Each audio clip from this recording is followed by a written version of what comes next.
What is up? Woo! Hey. 9-3. Let's go, baby. It's a Tuesday night, and it is time for the Hoof podcast. Y'all already know what we about to do in here. I am your host, Sterling. We got Anthony up top on the right-hand side, the man with the suit. There you go. And we got the calm, cool, collected, hailing from New York State. Oh, Mr. Eric Brown. What's good? What's up? Son? What is good? Feels good to be a Bills fan today. I like that your living room kind of looks like I was going to therapy or something. Yeah, I can now unleash the living room because I have things on the wall. Yes. Oh. Only took 2 months. Not bad. Yes, it looks good, dude. It looks. You good. can tell Heather made it to New York. Yeah. Exactly. I had to hide it from everybody else while I was alone.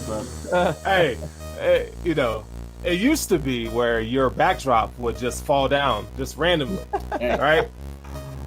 I'm on the move, you know. But you got to roll with it. You're stepping the game up, bro. And Anthony and I, we appreciate that. We really do. I mean, Hey, it's we nice all just have to have- fancy backgrounds. It's nice just to have the three of us back together, you know? Look at this. It's been a while, guys. It's good to have everybody back together. Yes, it is good, Bring man. in the fire trifecta, tonight. The trifecta. The show goes on. So I have a public service announcement to make. Okay, in honor of the Bills slacking on prime time, I decided that today I was going to go and get some Nice. 19 Crimes. This is Sir Snoop Dogg. This is his wine. This is the version of 19 Crimes. They didn't pay me to do this. I'm just telling you that this is a delicious wine. So you will see me drinking this throughout the show in honor of the Bills beating the 49ers, Cali Red. And I'm not smoking Snoop Dogg. I'm drinking Snoop Dogg. So I had to The Bills win a primetime game and Sterling goes top shelf. straight drunk right now. Just lit. Litty. Hey. Why not, baby? 9-3. It's a great place to be right now. We deserve it, man. This team is playing hard, you know? You got to win the games that are in front of you, and that's all you can do, and that's what they're doing. I cannot believe. Can we talk for a second? Hold on. You can't go into Bill's coverage yet. You got to stop. You got to stop. Well, hold off. You hold off. But before we even get into all this, we want to tell everybody where we at, man. This is the Cover One Network. I mean, we talk about this all the time. You guys know who we are. You know, if you're first time watching the show, listening to the show, this is Cover One. We are compiled of some badass people. We are here for the fans, man. We really pride ourselves on giving you guys really good Bills coverage, honest Bills coverage. You know, we really do our homework here. And so, you know, you're going to find if you check us out on most social media platforms, you will see that we have a lot of great shows lined up throughout the week. You know, we have, let's see, who do we have? Do we have one tomorrow? I think pretty sure we have one tomorrow. Who's up tomorrow? Tomorrow's Wednesday, so Wednesday is a preview, normal preview show. So we have our preview show with Greg Tomset and Mr. Quinn, the homie Quinn. But they do a really good job, deep dive. And then, you know, you got Eric and Nate Geary. They break down all the film and stuff like that. And I mean, you know, we just keep it real. Then we got Anthony, not you, Anthony, but the other Anthony. Yeah. The solo dolo Anthony. He brings the heat as well. So, hey, man, keep it locked right here. Cover One. It's what we do. And this is the Hoof Live. So thank you, everybody who came in or who are in here to kick it and chop it up with us. So, you know, before we even get going, I always like to throw some love out there. Reptiles in the house. What's good, my man? Gordon. Hey, let's go, son. I love that hat. That's a Skillet hat. That's a good band. Anthony John says, we are the best by far, and we will be starting our dynasty this year. All right. Hope so. Anthony John is lit. He's with it. He's with it. Joe Nelson, what's good, man? How you doing? And my guy, Lone Wolf. Yes, Hey-yo. it is the terrific trio. And then we have the always beautiful Anthony's wife. She said, I heard Snoop had wine. How is it? Well, let me tell you, it is amazing. The Snoop D-O-double-G, I'll just Dang. fire. It's fire. It's fire. So, yeah, that's what we're doing. So, all right, new people, new fans to the show, make sure, and if you haven't already, please like, follow, and subscribe. Hoof that like. We thrive on likes, okay? Like I said, we do this for the fans. We need it. I need it. It's like ice in the veins, bro. I need it. So this is how we do our show. I come up with topics for these guys, and we kind of debate and talk about them. You know, we don't necessarily have the status quo. We all, all three of us are very polar opposites of each other. Not just because I'm black and those guys are white, but we all have different opinions, okay? And so we like to get those opinions out. So we do our show in segments. So the first one is What's Poppin'? You see the graphic here. What's Poppin' is where we go around the league, talk the latest and the greatest and around the NFL. And the first topic tonight, gentlemen, is Greg Williams. Like, what? Greg freaking Williams. So let's break this down. Well, yes, he did get fired. But, what's funny was I tuned into the Jets game because I was like, oh, crap. They're about to win a game. Like, I was hyped for him. Like, yeah, go ahead and F this up so you can give Jacksonville the number one pick and then we don't have to worry about Trevor Lawrence. I'd rather take, Justin Fields than Trevor Lawrence. But the Jets, the damn Jets, man, they came in and they lost like a champion. Can you say lost like a champion in the same sentence? With the Jets, yeah. you know. When you're tanking for Trevor, it's a competition. I don't even think they're tanking for Trevor. They just suck. They just at this point, though, when you're 0-12, come on, though. You have to say, okay, we're going to lose. You don't think they did that on purpose? Come on. Oh, no. Greg Williams is just an asshole of a person, first of all, right? Oh, yeah. So he would do some screw him, man. Dickhead move like send the house with 12 seconds left. No, he wouldn't. That's a stupid bonehead call, though. He's not that dumb. He's not that dumb. He is. They wanted to lose that game. I don't know, bro. Oh, draw something up, and we'll blame it on you. You're giving him too much credit, bro. Yeah, well. You got nothing to lose, that's for sure. They can't even tank, right? You're telling me? I mean, no, they can't. I mean, I believe it, but trust me, Greg Williams, that man should have never had a job in the NFL. We've talked about him before in our Jets preview shows. He's a horrible human being. He's a horrible head coach, not in terms of what he does on the field, but his personality and the things that he did with the whole Bountygate scandal and those tapes coming out where he's telling people to hurt other people on the field and get paid if you hurt them and all that. That's disgusting stuff. Those tapes, when they came out, I could not believe that the NFL allowed this guy to keep a job. He should never be hired anywhere ever again. He should not even be teaching his kids high school football. Never anywhere again. He's a trash human being. He deserves to never be a coach again. I'm glad he's fired, even though it's the dumpster fire Jets, and it means absolutely nothing because he was going to be fired anyway, and it's probably better off that he's not there for him. But I don't care. Yeah. Worst coach I've ever seen in the NFL in terms of a guy who should not be there and does not deserve anything.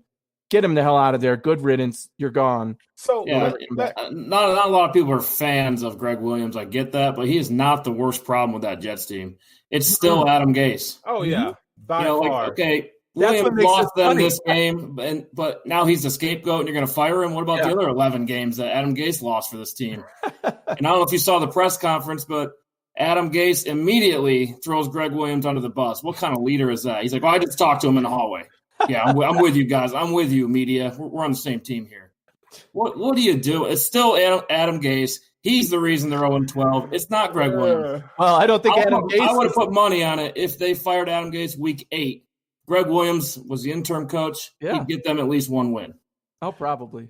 Well, Greg Williams was probably the lone bright spot on that team, considering what they rostered. That's low though. I know, and they get rid of him. Like, why? Like, okay, what he did was absolutely stupid. Which he was probably like, you know what, man, F y'all. Adam Gase, you a bitch. That's probably what he said. Yeah. He said, you know what? I'm going to put Lamar Jackson, who runs a 4.5, almost a 4.6 on the legendary fast Henry Ruggs, and I'm going to no help and one-on-one, and we're going to see how it plays out. And it was not pretty. I'm telling you. It was not. I mean, can you imagine what Derek Carr was thinking when he snapped the football? Thinking like, wait, y'all blitzing? Like, y'all sending all the people in here? Yeah.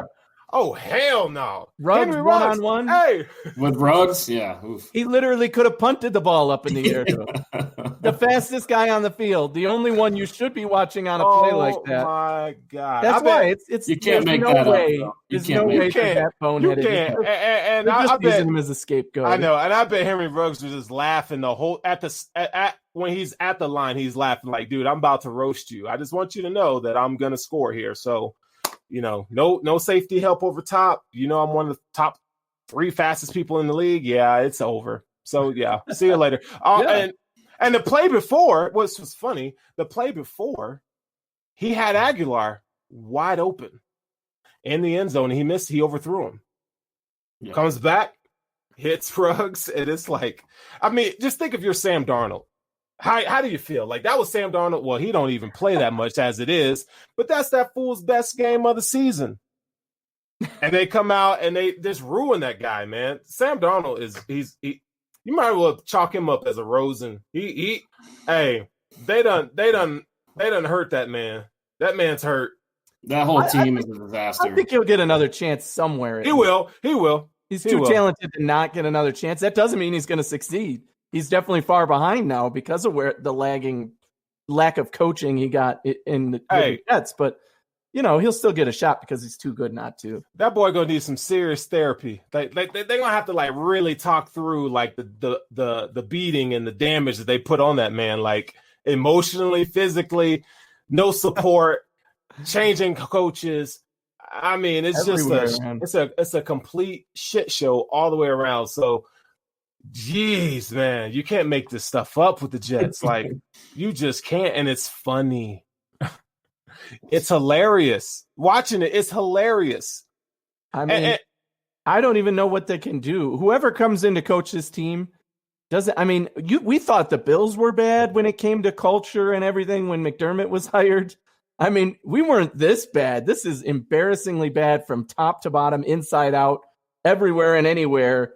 You don't want to be affiliated with the New York Jets right now. So, I mean, I think they might actually miss on getting a good head coaching or whoever their number one guy is. They're going to miss out on because that guy's going to get an offer from Atlanta or Detroit even and take that job instead because the Jets are such a dumpster fire. Rumor has it Bill Kaiir has some interest in the Jets. Bill Kaiir had, man. What year is it? 1990 something? Every year there's one of those weird rumors out there. Yeah. Could he save the Jets? He's been a leading candidate for 2 Bills head coaching searches. Yeah, right. Jim Harbaugh is the only guy I think could go in there and win with craziness. No. I think so, man. No. That's not a bad choice, actually. I mean, they need to do some roster building for sure. He's a chaos guy. As a Michigan fan, he's crazy. I'll take a hard pass on Jim Harbaugh. I will take a hard pass. Nope. I can't do it, bro. I wish Michigan would fire him right now. Like, there is no reason why Michigan is this trash. They're bad. They are bad. Like, real bad, historically bad. But anyway, that's just my opinion on the Wolverines. We're not here to talk about the Wolverines, but they effing suck, bro. Oh man, what are they? 30-point underdogs to the. Well, they canceled the game. Thankfully, that was the best thing they could have ever done was cancel the game. That was the best move they could have ever done. It's hard to judge teams this year. Hey, if I was Ward Manuel, I would have put everybody on the COVID list. Yeah, right. Like Oprah gives out, schools and cars and shit. I'd be like, you got COVID and you got COVID and you got COVID. We ain't playing no more. I swear to God, dude. I swear to the Jesus. All right, so here we go. 2018 quarterback draft ranking as of today. So, I was watching, some after a Bills win. I always like to get a kind of a pulse from the national media, and I came across some guys who felt like the old Baker Mayfield was better than Josh Allen. So I wanted to take that a step further. Okay. We have to do this every year. I know. We have to do this every year. We have to do this. We have to. It's ignorance at its finest. Like it's pure bias, stupidity. Ignorance. It's like pure what the hell are you stupidity. watching? Do you watch football this year? Baker Mayfield's team is lucky they're winning with the way he's playing. Great, he had one game this Sunday with 4 touchdowns in the first half, and then still almost blew the game by fumbling it in the fourth quarter. Like, come on. The guy is an absolute failure at quarterback. He hinders his team more than he helps it by far. He's probably the worst quarterback in that draft class right now. Who, Baker? Yeah. Nah. I mean, obviously, the ones who have started, Rosen didn't do shit. He's got no chance. So he's better than Mason Rudolph, though. Yeah, you mean Mason Rudolph isn't? He might be doing better if he was the starter for Cleveland. Well, the thing with this weekend, Baker had 4 touchdowns. Why? Because his receivers have 3 steps on all the corners. Whoever came up with that game plan, it fits Baker's style of throwing to wide open guys, right? Yes. That was the big thing in him in college. He still made mistakes. Wide open guys. We all know he's good at that. It was good on the stat sheet, but not a good game. You got the top rushing attack in the league. Like, that's gonna do so much for you. And you don't have like one elite back, you have 2 elite backs. Not only that, you got weapons all around. You got 2 tight ends that are pretty freaking good. And you got receivers that Jarvis Landry. I know Odell's hurt or whatever, but they got guys that can. He got an offensive line. I mean, it's stacked. I mean, you can't complain about the weapons. So every weapon you could ask for 2 years in a row. Yeah, plus some, and he's still not playing well. And all you have to do is watch the games. Again, even the games they won this year, they won it on the running game. He had key interceptions in the fourth quarter in about 3 of those wins that almost caught them. Hard to argue that. That's hilarious. Hey, Travis Blakesley is lighting you up, son. He goes, Anthony, your takes are I'm a Baker hater, but this is why. Over edge, dog. Get a Snickers. This is why. Baker was drafted 1st overall. And look at him. He's not that good, and he thinks he's better than everybody. Compare him to Josh Allen. I always say this. Josh Allen gets in front of a group of reporters after he throws 3 interceptions in a game, and he owns it. I did not play well today. I need to do better. This one's on me. I can't believe I made those mistakes. It won't happen again. I'm going to get better. Baker Mayfield goes in front. Why are you asking me that question? I didn't do that. Oh, that wasn't me. I don't know what happened. He's a crybaby, he's obsessed with himself, and I absolutely hate him because of that. He's not a team player at all. And what do we hear all this offseason? Oh, now it's a different Baker. It's a different Baker. And he hasn't showed up on the field. Even on Monday Night Football, I'm like, get this man off these commercials. He's the worst person you can have in all these commercials. Why? Because he was drafted number 1, and all these companies signed him, and now they're regretting it because he's, again, at least you could say, I would make the argument he has least lived up to the expectations coming out. He was number 1 overall over a guy like Sam Darnold, who many thought would be the number 1 overall. And you can't say he wasn't NFL ready or he was, he needed a few years to develop. No, we've seen what he's done, and it's regress. He's gotten worse as the NFL has learned him. For me right now, it's Josh Allen, end of discussion. Yes. It's Lamar Jackson 2, Baker 3, Darnold 4 for me. Because I think Baker can play. He's an average quarterback, in my opinion. Sure. I mean, he'll be a starter. I think he'll get 10 years maybe. It won't all be with Cleveland, in my opinion. I don't think he's that franchise guy, but he's going to be in the league a long time. Josh Allen, in real life, has Hall of Fame potential. And Baker simply doesn't have that. End of topic. I don't even know what else to say on that. the real debate now is what is going on with Lamar, right? Yeah. The guy is still a special talent, so obviously he's got an MVP in his belt. I would take him over Baker. Darnold's on a bad team. It's hard. He missed a lot of games. I mean, Baker's at least starting, playing games. Baker is not that bad. I think the long-term debate will be Lamar and Baker. But Baker was, again, number 1 overall in that draft. Lamar Jackson, that's not his fault. That's not his fault. That is not his fault. That's not Baker's fault that he was drafted number 1 overall. But you still got to live up to expectations. We're dogging Sam Darnold. We could say Sam Darnold had a beautiful game yesterday. Probably better than Baker's game because his receivers weren't wide the freak open. Look, he didn't have a key turnover at the end of the game. I think all those quarterbacks, all those top quarterbacks drafted in the first round are extremely talented, even Josh Rosen. But the problem is, I think it's where you go. Okay, the Bills, luckily, Baker had everything you could possibly ask for and more. No. Baker's on his 3rd head coach. How many offensive coordinators? I mean, Cleveland is if you talk about the Jets, Cleveland's now just getting their stuff together. But they were an epic clown show, right? So, I mean, he did not walk into they did give him weapons and so forth, and they realized, what Baker is or what he was or however you want to word that. But yeah, he's a good quarterback. He's average. Like he's a game manager, if you ask me. That's what he is. Yes. Yeah. That's what he is. I think he won't get any better than he is. He's reached his ceiling, right? And the fact that, there's pundits out there that think that Baker's a better leader than Josh Allen. I'm like, what? That to me, mind blowing. I mean, it's more like Baker is the reason the Browns are losing. Yes, right. Right. That roster is unbelievable. And they're actually winning this year, so I shouldn't say that. But yeah. I mean, when they do lose games, Baker a lot of times, is part of that, throwing interceptions, things like that. Josh is starting to become the reason why the Bills win. Yeah. Right. Yeah, and that's the difference. I think Cleveland's got it together right now. They're no longer an unorganized organization, whatever you want to say about them. Their head coach, he knows what he's doing. That roster's talented. They're going to be even better next year, in my opinion. Yeah. You know what, though? I think what's his name? Josh Rosen still has talent, man. I just think that he's got to get a chance. Who's going to give him a chance? There's a reason. If he might be broken. He might be broken. He can't make a squad, though. He might be broken. I mean, but look at where he's been, though. Like, the Dolphins weren't going to give him a fair shot because they were already wanting to get Tua, right? So, I mean, he's kind of personality stuff going on. Yeah, and that was the red flags during the pre-draft process that people were kind of saying he's kind of a whatever you want to call him, but they say he's kind of like a little biatch. But I mean, well, if it is, I mean, he's been on the field. We've seen him play. And honestly, there was nothing about him that excited anybody. Right. It wasn't like, oh, he completes his passes even though he's a dink and dunk guy.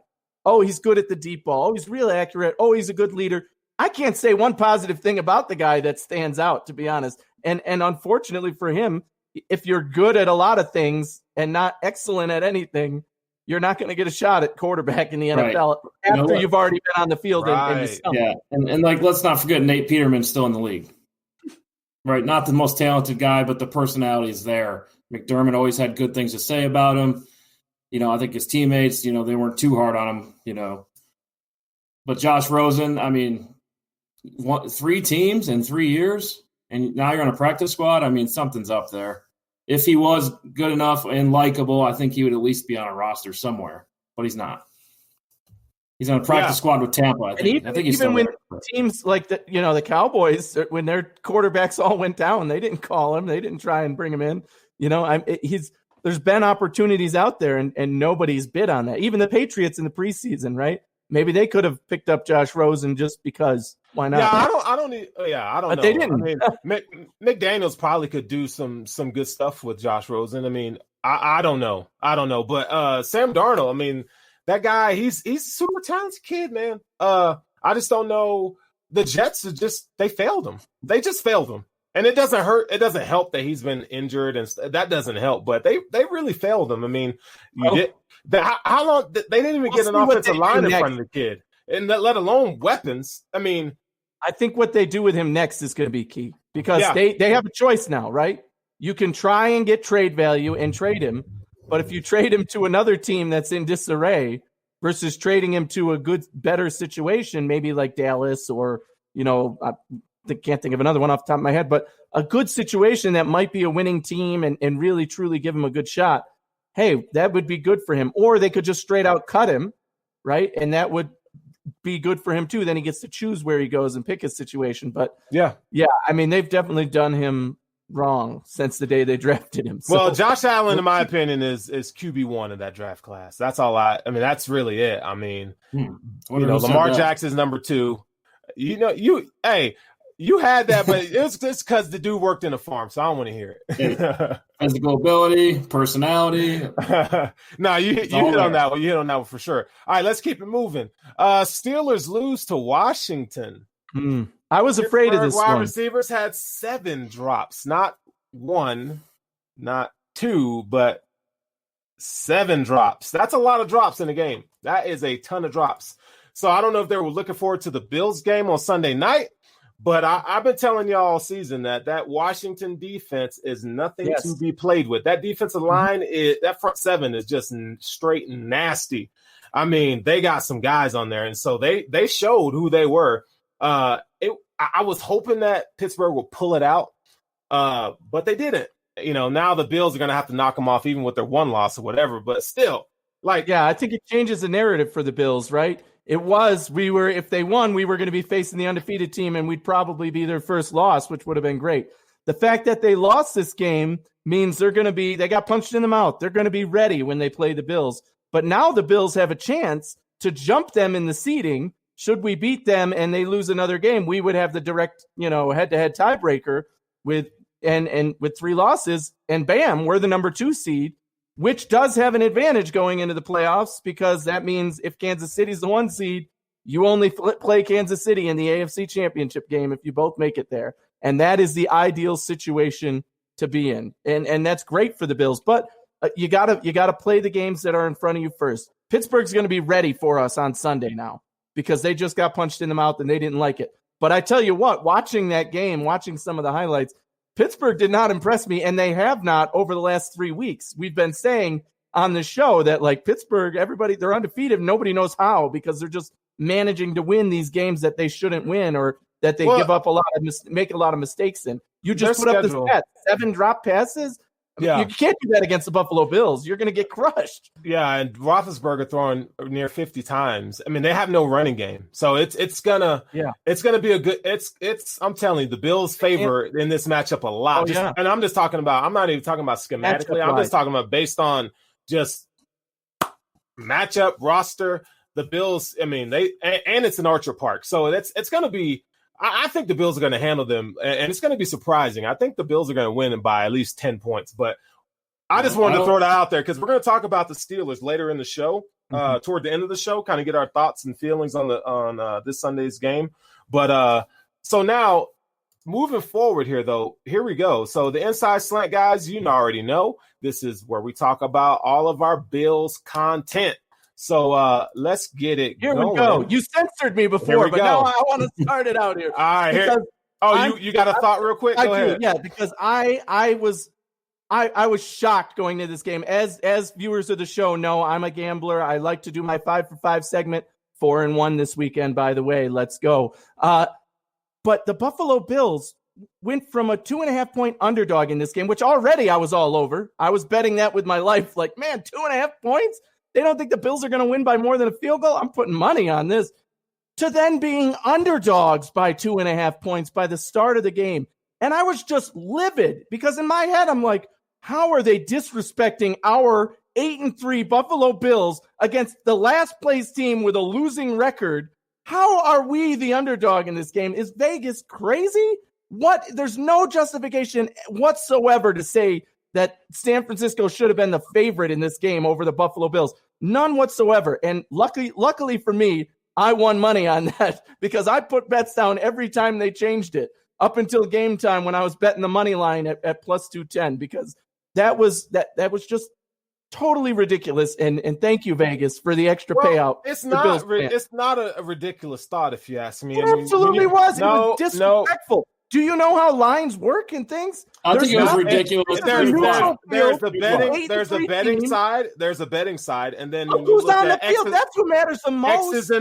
X's and O's matter, and so when you look at the matchups, our quarterback San Francisco has a really good offensive line, and they are one of the premier running teams in the league. The Bills have not shown that they can consistently stop the run. Now they did last night. They made them one-dimensional. Doesn't matter. Look at our offense. Well, I think that with San Francisco, the home team, being in Arizona, right? It's a neutral playing field. Not even a home advantage. Not to mention, like, the injuries that San Francisco has with George Kittle being out, backup quarterback. I mean, I thought it was a little disrespectful. But it was very disrespectful. But thank you, Vegas, again. What was the difference? Like 2 points, right? Betting. The betting line was 2 plus 2. 2.5 minus 2.5 was insulting. But that's basically 0. 2.5. That's basically the way Vegas says this is an even match. And the Bills are traveling from Western New York all the way to Arizona. It's an even matchup. The Bills should have been favored by at least 5 points. That tells you that it's not quite 7, it's 5. And again, of the three of us, I'm the betting guy here. I'm telling you, what the spread should have been, even 6, I'd say. 6 makes sense because then it makes you think, do I think the Bills are going to win by a touchdown? When it's -2, when it's plus something in this matchup, I don't know how any gambler could justify not betting for the Bills in this game. And even the guys on ESPN before the game. 3 out of 4. We've been Bills fans for a long time. Sometimes it's a popularity contest. Yeah, I mean, did you guys see the pregame? They were talking about Deebo Samuel the whole time. Exactly. I'm like, when are they going to talk about the Bills? I know. They had an interview with him. And like San Francisco was in the Super Bowl last year. I mean, they're all over the media. San Francisco is a good team. They are a good team. They're not like some slouches. You mentioned what America thinks, but they did that vote. And guess what? America picked the Buffalo Bills to win that game. The 3 ESPN guys picked San Francisco. So America got it right. They said, 8-3, this team's better than this team. I'm going to pick them. So there you have it. They picked right. It was the so-called experts that they had up there, one of them being a former San Francisco quarterback. So maybe I don't blame him for picking them. But shout out to Booger for picking us, right? He's the only guy on ESPN that picked us, gave Bills Mafia a shout out. Oh, man. Hey, credit. I still have nightmares from when he did the playoff game, bro, in Houston. I was like, bro, he hated Josh Allen before the game. And then during the game, he's like, oh, yeah, like he just knew all along. Josh Allen, get the hell out of here, bro. Get out of here. Get out of here. All right. Here we go. So, Mr. Joshua freaking Allen, 32 of 40, 375, 4 touchdowns. God. Was this his best game as a pro? Was it? I mean, what are we talking here? Like taking over a game? We're going stats? The way he threw the ball. He was comfortable. I'm going to say yes. Because you know what? 3 of those throws to Beasley, I was like, where the hell is he throwing? Bing, right on point. Dude. Perfect passes, direct only where Beasley could keep him, in double coverage, in triple coverage on one of them. I was just like, what the hell is he doing? How is he finding this? And that, to me, that's what you need a quarterback to do. If your quarterback can find a guy that accurately in that tiny of a window, he's a damn good quarterback. That's Aaron Rodgers type stuff right there, right? That's any great quarterback you can name type stuff right there. Slide it into that tiny window. And that's what Allen was doing. And he was staying in the pocket. He was brushing off guys, finding open receivers.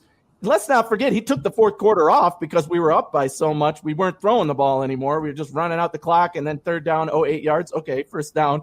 Oh, now we run out the clock. Okay, third down, get a first down. So, I mean, he could have had even way better stats in this game if they actually needed it.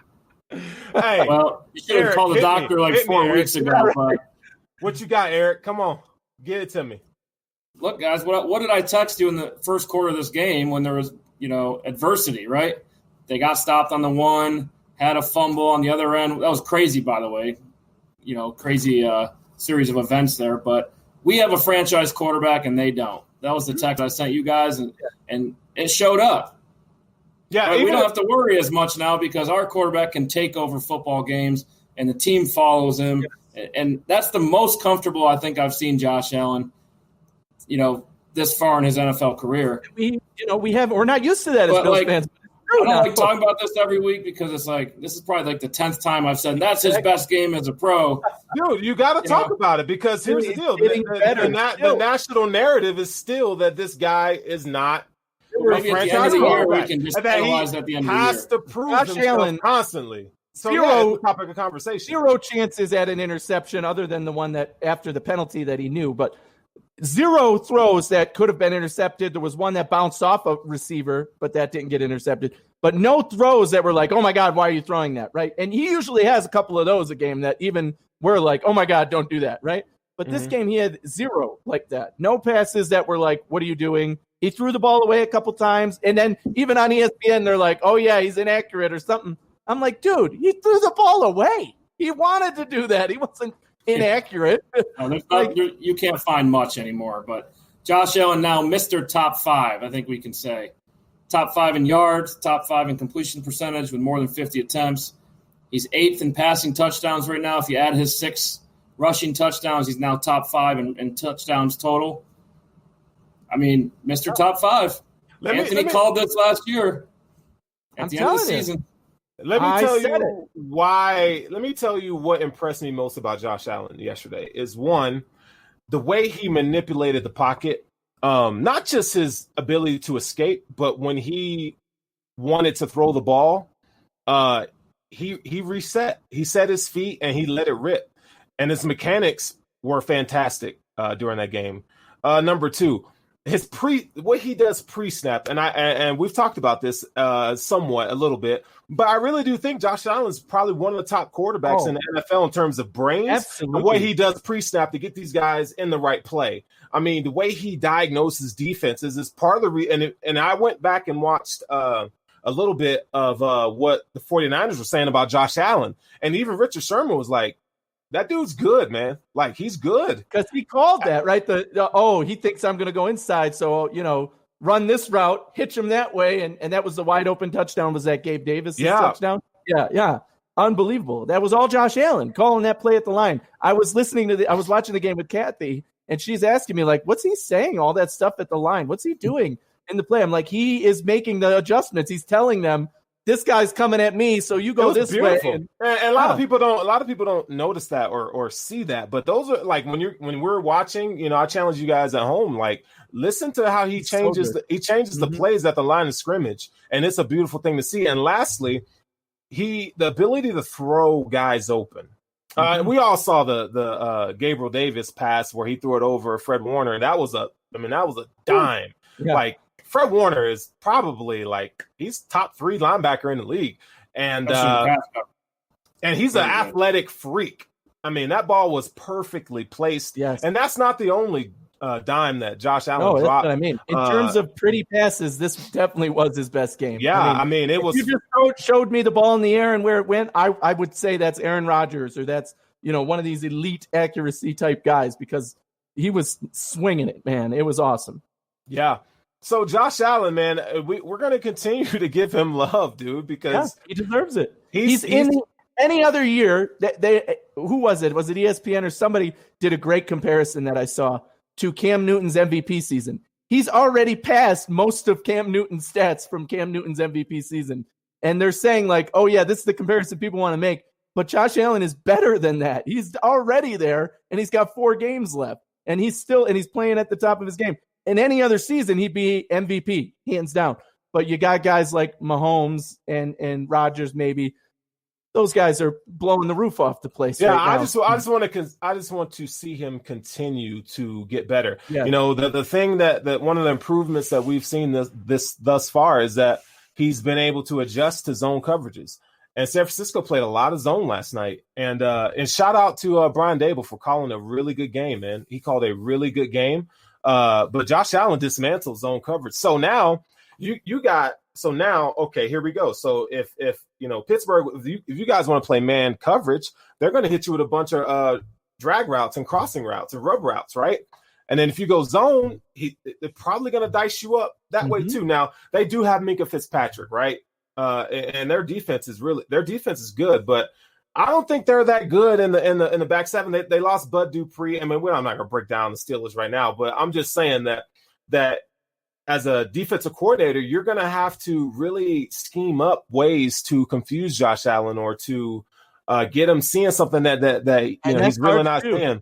And he's a good quarterback, man. He's a really good quarterback. I was wondering where, when the NFL Top 100 comes out this summer, I was wondering where he's going to be ranked. How many of those people look stupid now saying Josh Allen in the top 100? That's stupid.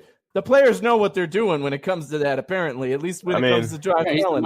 He's a nightmare to game plan against, and it's showing. I memean, if you take away the Hail Mary in Arizona, the Bills, this would be their 6th straight win. Yeah. Did you hear the Joey Bosa tape after the game? That play where he rolled up Josh Allen on his ankle. He's like, he's a big ass dude. What do I got? I got to take him down. What do I got to do? Like, I'm not trying to hurt him, but I got to take him down. Yeah, because they respect him, man. They know that he's dangerous out there. Yeah, he's a beast. He's a beast. I'm glad he's our quarterback, though. I'll tell you that right now. Yeah, so I definitely I felt like we should give Josh Allen some love. And then, hey, Matt Milano, thank you for coming back. Welcome back. Hey, it might not show on the stat sheet, but what he's able to do in pass coverage is impressive. I mean, he really does he eliminates, a lot of potential throws to running backs and tight ends because he plays really good coverage. And the fact that Tremaine Edmonds is all the way back. I mean, and not just this game, but probably the past 2 games he's been back. But the play that Tremaine made on that 4th and goal, man, I mean, he blew that line up, came in there and laid the licking. I mean, Tremaine Edmonds is back to what we saw at the end of last season, and that's a Pro Bowl caliber linebacker you got there. You got 6'5". I mean, the guy can run like a gazelle from sideline to sideline. Only thing that, I would say that he's missing instinctually is that he needs to be more confident in what he's seeing. He gave up a touchdown over the middle, right? On that 3rd down, but steady improvement. And it looks like he's healthy. So you throw in the emergence of AJ Klein, right? Kind of playing that Lorenzo Alexander role, but not so much on the defensive line, but Dermott kind of, and now you have Matt Milano back. It's only going to make that defense even better. And this is the first game where I felt like the defensive line as a whole played together in unison. Like they were in sync. Like you didn't see a lot of the blown, mishaps, like stand in your lane and gap integrity, because that San Francisco run game, they use a lot of misdirection. They pull guys. I mean, it's a hard running game to defend. They did a good job. We went up by a lot of points, which helped, but they were stopping the run. I mean, those runs were going backwards. They dive for 6 and then lose 2, so they were like, okay, we can't do this every play like we want to. They prefer to run the ball down your throat. But the Bills were like, that ain't happening today. You got to beat us with Nick Mullins. And shout out to Nick Mullins. He had a great game. I mean, don't get me wrong. The guy, it was as broadcast. He's a limited quarterback.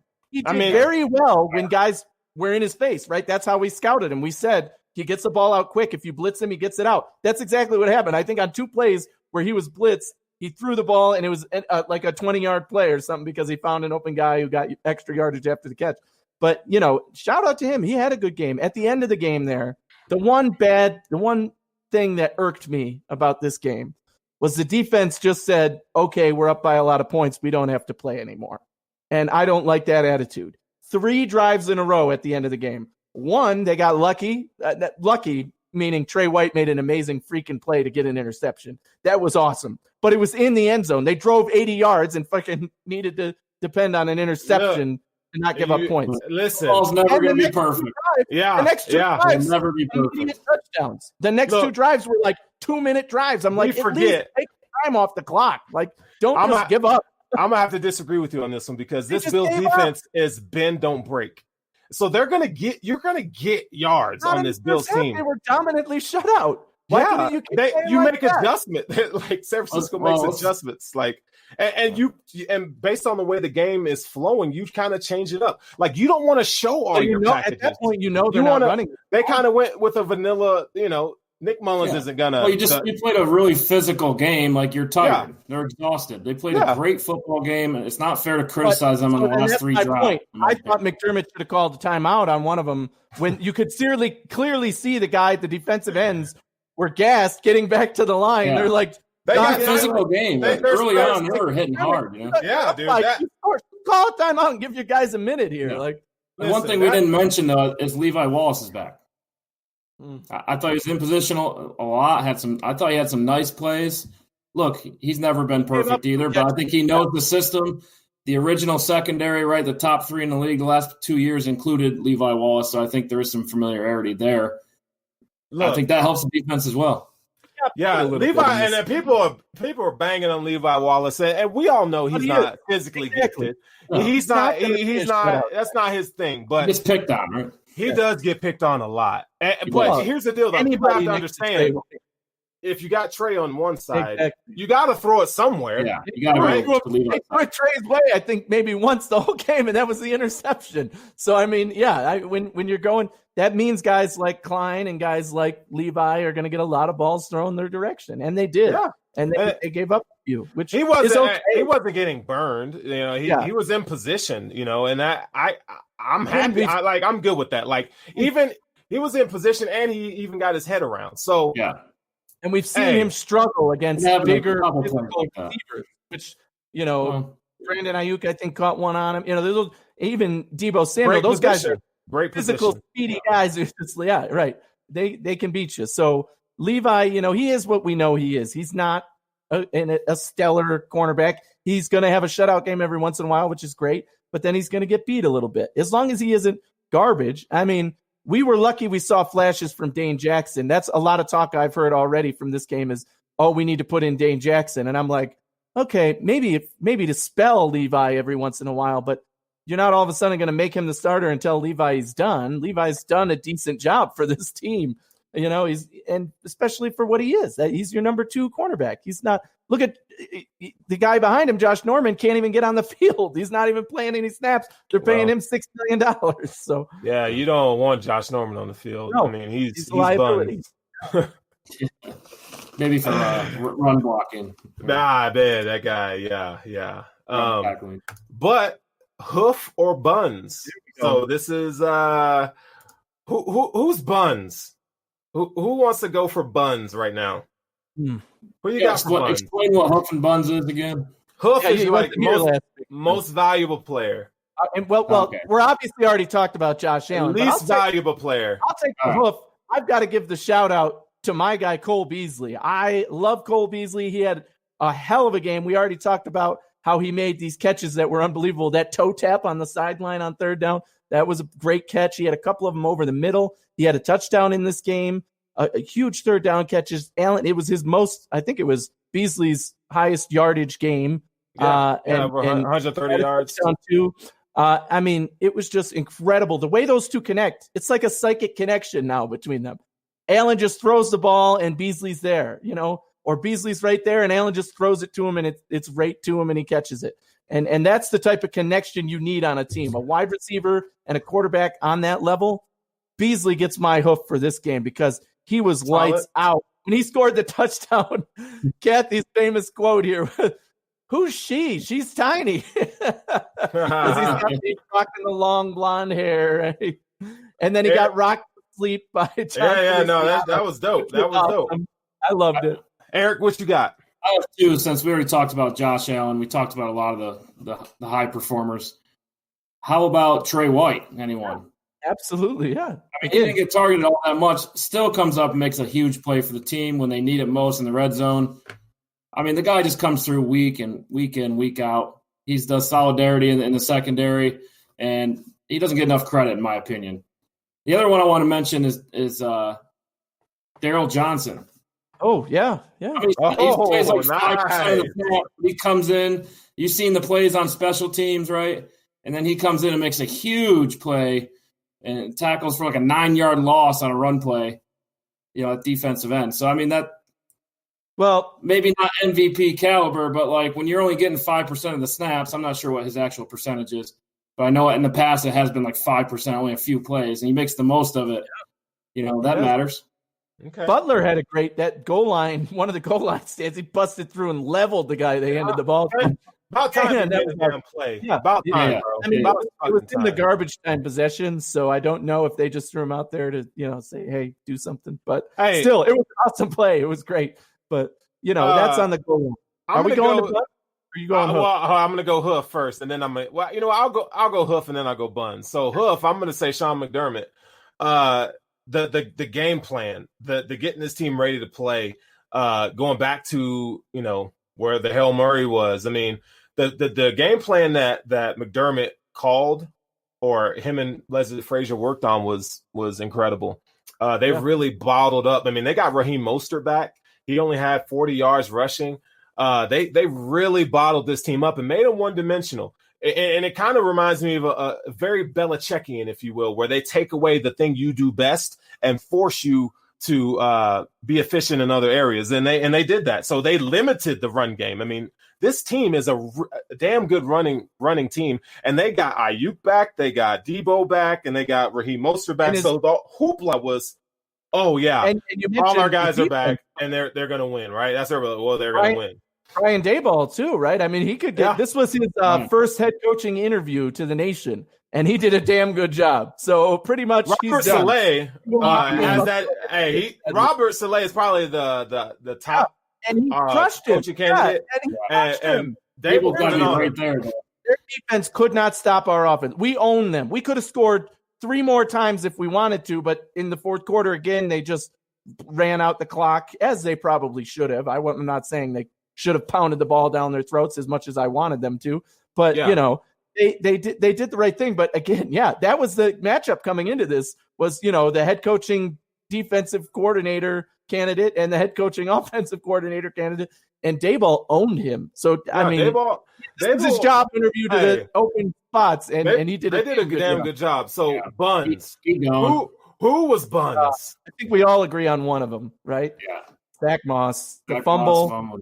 Oh my God, he moved before he even saw the ball, and it bounces off of him. You're waiting for that rookie moment, though, right? Yeah, exactly. You got to see it up to this point, so he gets credit for that. But I mean, we knew it was coming at some point. Get it out of the way. Let's move on. Yeah, Zach Moss for that fumble. I mean, it cost us, right? 2 games, Charles. 2 games. John Brown will be back in 2 games. Can we just end this right now that Devin Singletary is better than Zach Moss? Yes, he's very much.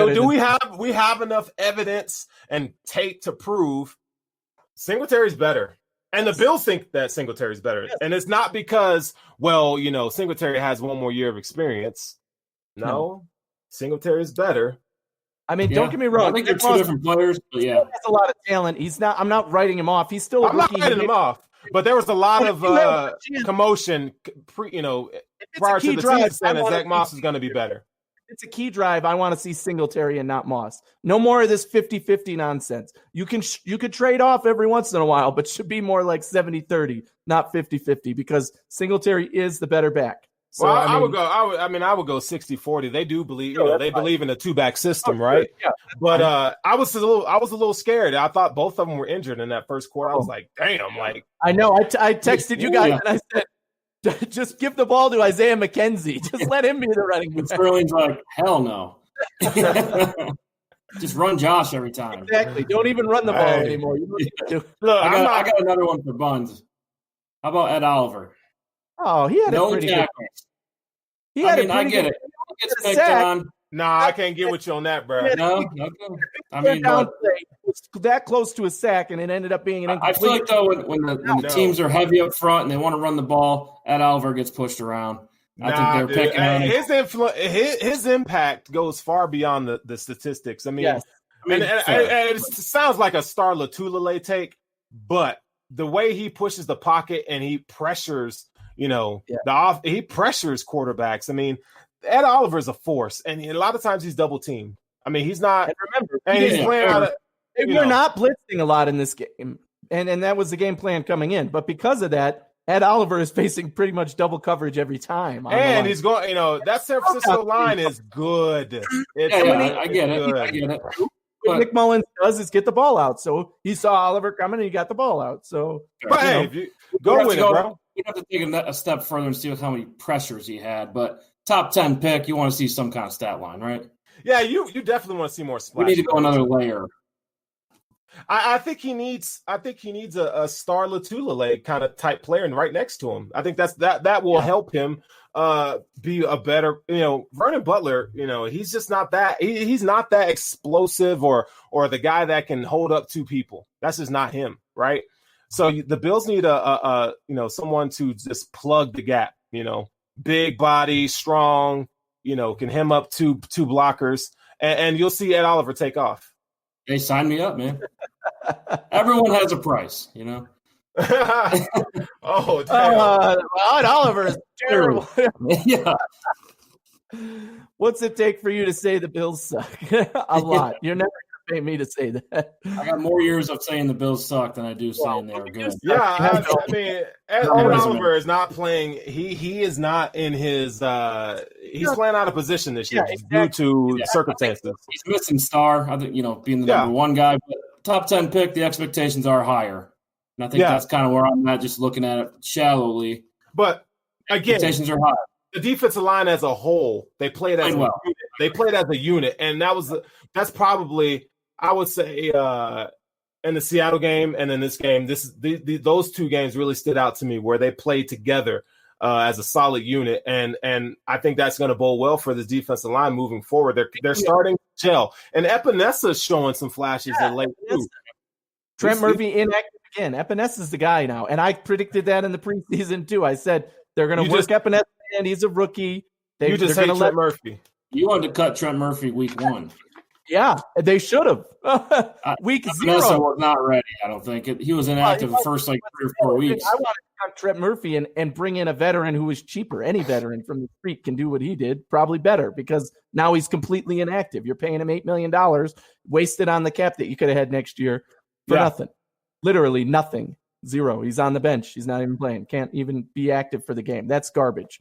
So, I mean, give Epic the credit. He's earned that spot now. So let's keep it moving. Thoughts on the Steelers, and we'll get a prediction in here as well. Just so you guys know, this is the Hoof Live, the Hoof podcast on the Cover One Network, giving it to you tonight. Let's talk about these Steelers. So a couple things that I noticed, and I haven't dug deep into the film, but I did watch some of their game play today, and one of the things, and it's known, one of the things that stands out is that they cannot run the football. I don't care if James Conner is in there or not. They struggle running the football, and they put a lot of the pressure and onus on Ben Roethlisberger to make plays. They're not very physical at the point of attack, and Pittsburgh is known for being physical on the offensive and defensive line. And to me, so far from what I've seen, they have not been that this year. They kind of get bullied and pushed around, if you ask me. You got Big Cameron Hayward, Stephon Tuitt, those guys are nasty dudes, right? But I'm not seeing that they're kind of getting punked. They're kind of getting punked, right? They're kind of getting punked, and that's a few shows ago that they're good to mediocre at every position, but there's nothing about the Steelers that pops off at you that you're like, wow, they have an amazing defense, or they have a great wide receivers, or they can run. There's nothing. They are decent at every position, which is a good way to build a football team. You can do that. But when you play a team like the Bills, you're at a severe disadvantage. What do the Bills do best? Shut down the pass. Period. That's the only thing the Steelers do on offense. You just said it, Sterling. They're incapable of running the ball. They're in for trouble in this game, because what the Bills do best is get after the quarterback and cover wide receivers and limit you in the passing game, and that's going to be a problem for the Steelers. So what especially I find, don't have a plan for the run pretty much at all. Here's where an issue comes in, because they have so much depth at wide receiver. That's going to be a problem, because the Bills don't have even none of those guys. Chase Claypool, he's not. He's not Hopkins. Whoa. He's not. But one thing that the Steelers do well is draft wide receivers, and they have those guys playing pretty damn well. Juju is whatever. I'm not. Yeah. Whatever. But I'm just saying. I'm just saying that if these guys can they win one-on-one matchups? I know the Bills are probably going to play like a soft zone. They're going to stick to their cover too. Yes. I don't think you're going to see them play a lot of man. And Trey White doesn't really have to follow any particular receiver because they don't have a great receiver, but they have really good receivers. They got a solid mix of speed. They can, and Ben Roethlisberger is still a really damn good quarterback. So but I really do think that it plays into the Bills' strengths. I mean, because if the Bills can make you one-dimensional, and we've seen whether it's the pass or the run, they're going to have a leg up, right? And one thing Ben Roethlisberger is a mobile quarterback. And that's what, the Bills have struggled a little bit with that, because those guys that can roll out and make a play on you or run with their legs, guys that we've faced this year, we've beat some of them and we lost to others, but still, you know what you're getting with Ben Roethlisberger. Yeah. He's hard to bring down still because he's a big guy, but the strength of the team is still the defense. Go ahead, Eric. What you got? Josh Allen is going to be the best quarterback that defense has played. By far. Oh, yeah. I mean, here's the teams that the Steelers have beat: Giants, Broncos, Texans, Eagles, Cowboys, Bengals, Jags, and also the Browns, Titans, Ravens twice. If you want to throw the good teams, they've had some good wins.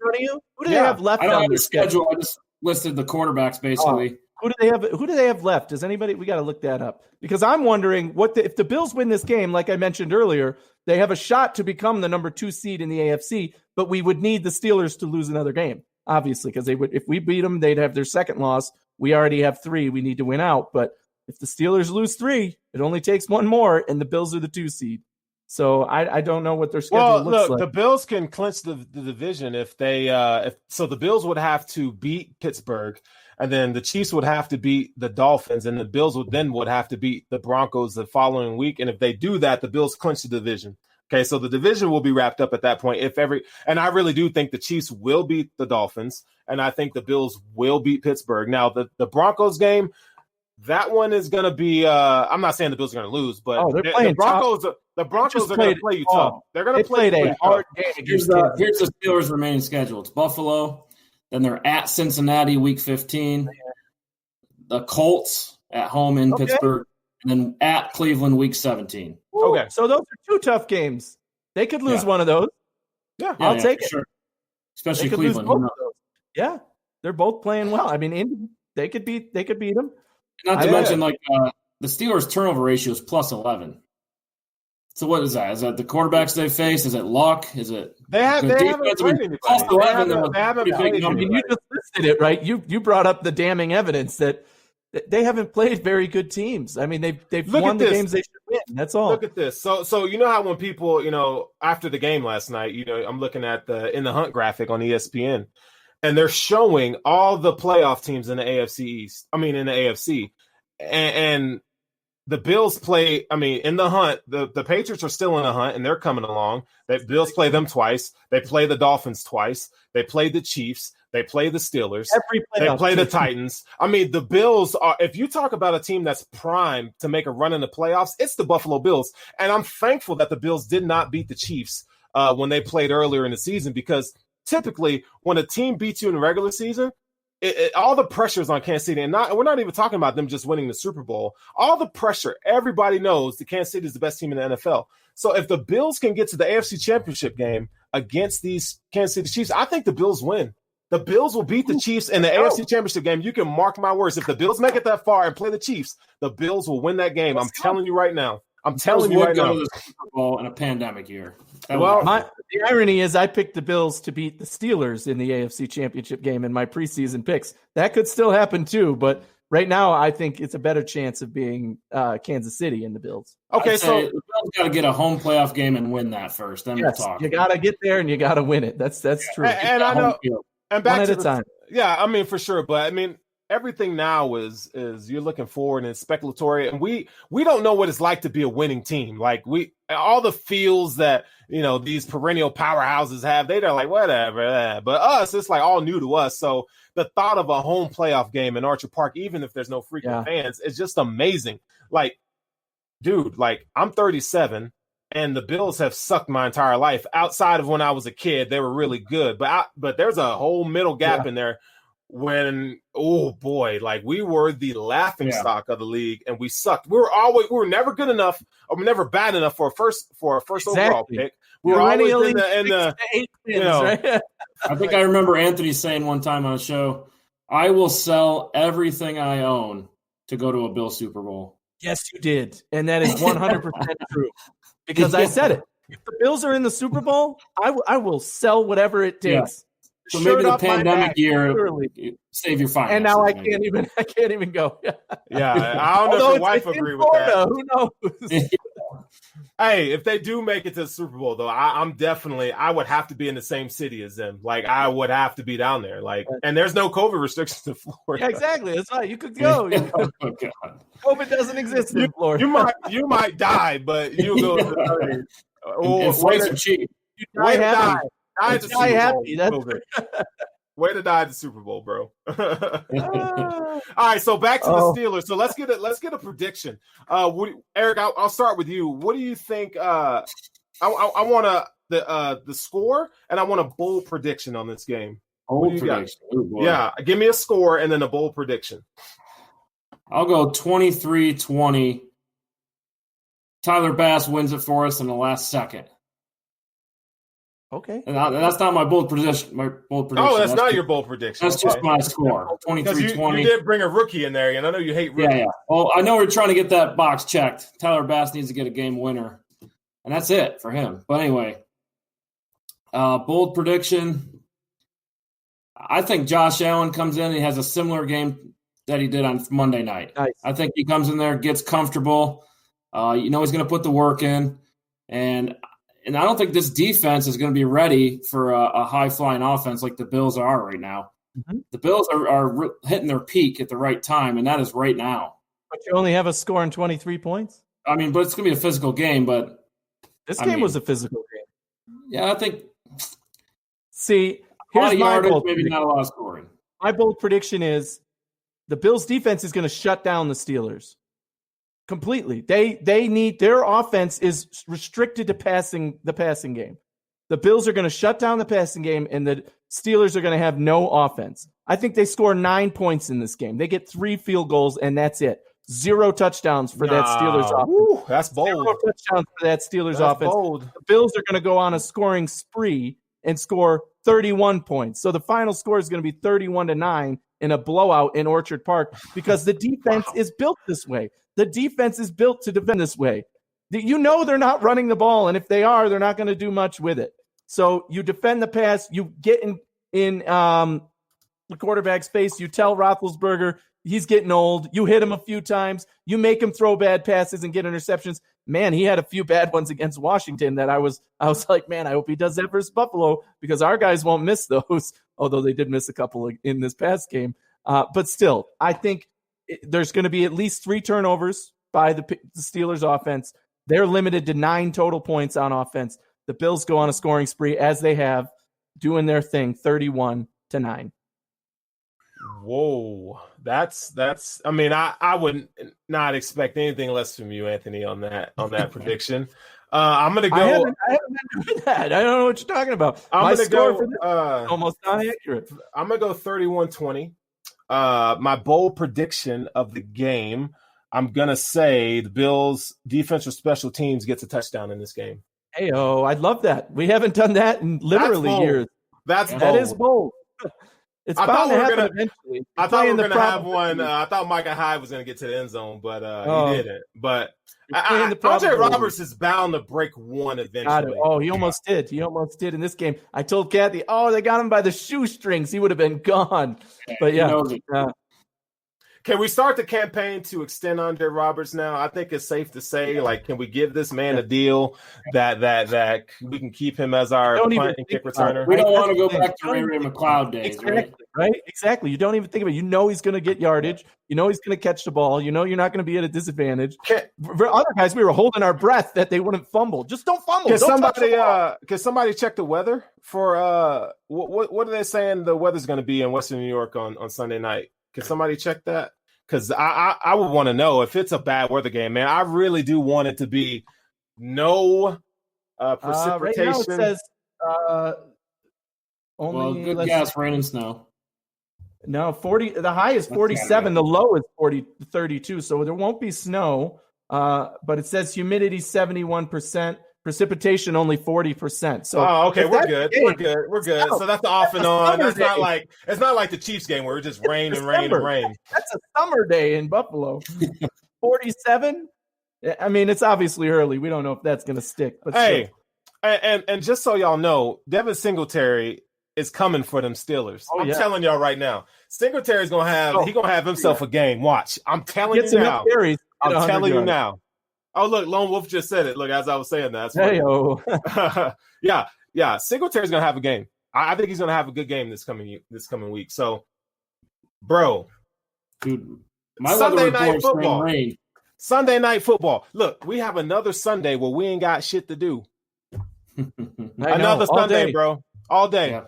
Waiting all day for a Sunday night. Literally, man, dude, gonna be like, is this game over yet? I don't care who wins this 11 o'clock game. Give me another one. I'll tell you what. That Carrie Underwood, bro. Hey, hey, look, I don't know if y'all have noticed, but the legs on that chick. Oh, she gonna be rocking Bills gear. Look. Even if she just mentions the Bills, I'm gonna, gonna make a dude weak in the knees. But that's going to be they do a better job. Let's hope they do a better job on Sunday Night Football pre-gaming and hyping up both teams here. They do a phenomenal job. I have no qualms with Sunday Night Football. I know ESPN is a bunch of haters. We know that, and we got to go back there for the New England game. Well, who does Miami play, and who does New England play? That's what I'll be doing Sunday. Hey, New England plays Thursday night in LA. The Rams. Hey, hold up, though. And Miami, real quick. Chiefs going to Miami. They're both okay. All right. Hey. We'll be busy watching that. Brian Bowers says, will Brian Winters be relegated? We didn't even get to talk about this, and I loved it on Twitter. Somebody said putting in Ike Bacher, who last week Sterling and I were like, please, just let Ike Bacher start. And if you hadn't heard, before the season and kind of as the season began, Sterling was an Ike Bacher hater. He's like, who is this guy, Ike Bacher? I hate his name. And he was trash early on. He was straight. But the guy has showed up. And can we even compare him to Brian Winters? I mean, compared to Brian Winters, he's a Pro Bowler. But I know he's Mike McGlinchey or somebody on them. But Brian Winters. I mean, every time the guy gets in the game, he gets blown off the line. He's missing assignments. Oh my God, it's rough, dude. It's really rough. On the bench, he came in because of the injury at one point, but only for a handful of plays. Luckily, what's up with Ty Nsekhe? Ty Nsekhe is just old. The guy is a super big guy. His best days are behind him. Right now, Darrell Williams is killing it at right tackle. So really, there's no. Outside of an injury, there's really no point to put in Ty Nsekhe. I mean, he's your emergency break glass, got to put you in. And they firm at tackle, not at guard. So I think that's why. No, Ty Nsekhe is more of a tackle. Yeah. I mean, so they got their work cut out for him this week. That's for sure. Cameron Hayward. Yeah, no, but listen. They haven't been playing up to what the names on the back of their jersey and that Blitzburg mantra that they have. They're going to blitz Josh Allen a lot, and I wish you would, because you're going to open yourself up for a hell of a lot of trouble. And if you're blitzing, okay, now what are you? You're going to leave Beasley and your boy Stephon Diggs. I mean, you're going to ask for trouble if you do that. We're talking about Josh Allen. He's going to roll out of the pocket and run the ball, or he's going to throw to the guy who's open, which he's been choosing to do lately. You go ahead. Blitz 4 guys. He'll come over and throw it to Stephon Diggs for 20 yards all day. So here's a question. How bad is Ryan Bates if he can't get playing time over Winters? It's not that Ryan Bates is bad. He's just he is what he is. He's a utility start. Like if he's one of those utility guys. You're not his versatility is that he can play, every position on the offensive line. So, again, based on injuries, we know that this Bills team is very methodical and very well thought out. They really do try to stack depth at these positions. But Ryan Bates he's what he is. He's never going to be an NFL starter. He is a depth guy, depth utility guy that can play multiple positions. Are we wearing the all white face mask? I wish. We dominated in those face masks. I wish we would wear, and I hope the Bills go color rush this week. That would be. Well, I would love the all red this week. Yeah. It's at home too, right? Yeah. Wait, we didn't wear? Did we wear all reds against Kansas City? No, we didn't. No, you can't. No. We wore all blues against Kansas City. Yeah. So I would love to see those red unis. That would be. I do like the red. I love that red. So I don't know what they're going to do. You know, they kind of tossed that out to us at the end of the week, toward the end of the week. So we'll see. But yeah, I don't think the white face masks are going to be a mainstay. My favorite jersey preference the Bills should have is the AFL jerseys with the standing buffalo. I think those are just straight flames. That's my favorite. That's my favorite. And then you throw a white face mask on that, boy. There's no doubt the Bills have the best uniforms in the NFL. I mean, red, white, and blue, the standing buffalo. I prefer the 90s look, the red helmet with the charging buffalo. You know, that's my favorite. So, I mean, to each his own, but there's no wrong choice. That's what I love about the Bills uniforms. You know, all these other teams, they wish their uniforms were as cool and as awesome as the Bills are because we have it. I'm not big on the early 2000s uni, but I do like the 90s red. I agree with you there. And the throwbacks with Bison. Yeah, dude, that one for me, that standing buffalo, man. That just think how solid that will look in our end zone. Whew, I have a what's the take for you? What are your thoughts on Carson Wentz moving forward? Oh man, did you watch when they put in Jalen Hurts? Yeah, I did. Dude reminded me. I'm from Syracuse. Dude reminded me 100% of Donovan McNabb. I could not unsee it. I'm like, is that Donovan McNabb out there again? Because he was mobile. He was making great passes. And God, does he look better than Carson Wentz? Carson Wentz couldn't do anything. I mean, we said this last week when he was playing. It just looks so bad.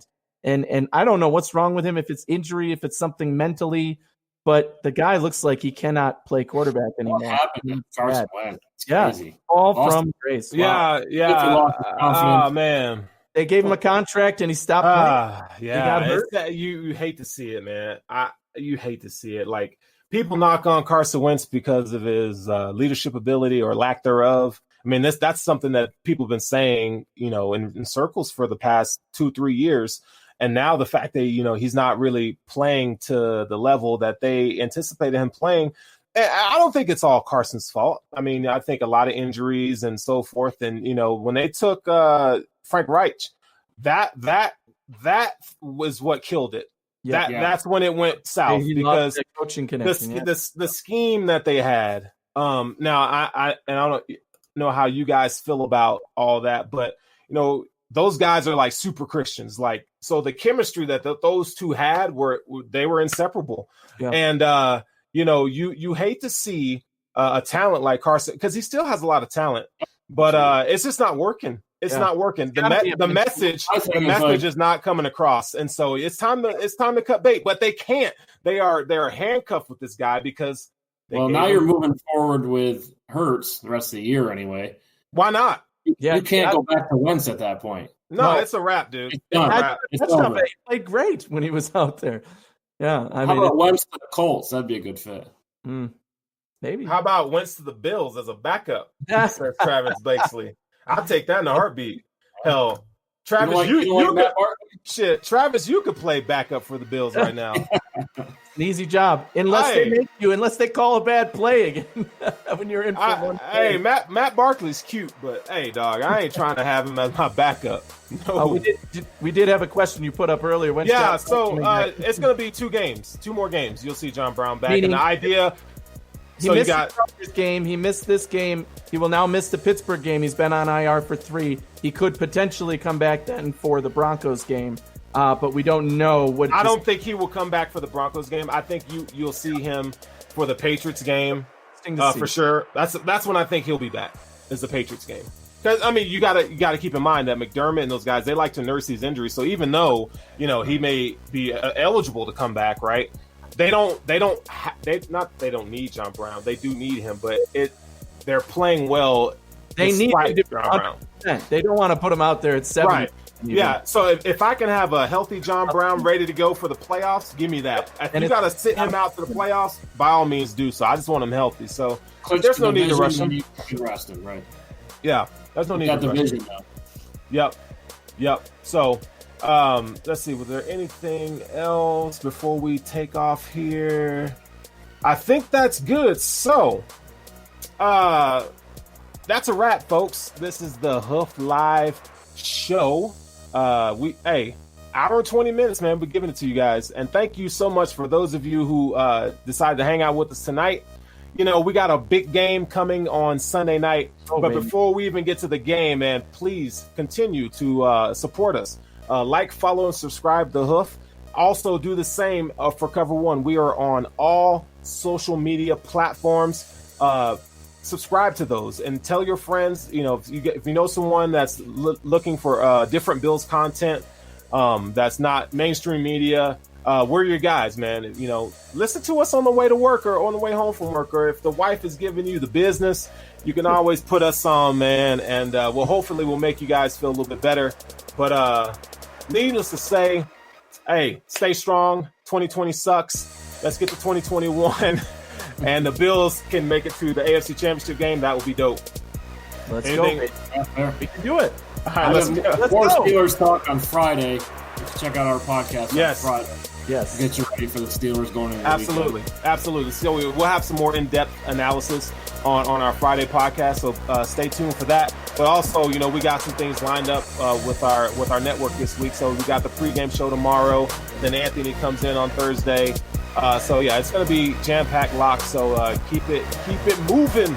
All right. So we'll see you guys on Sunday.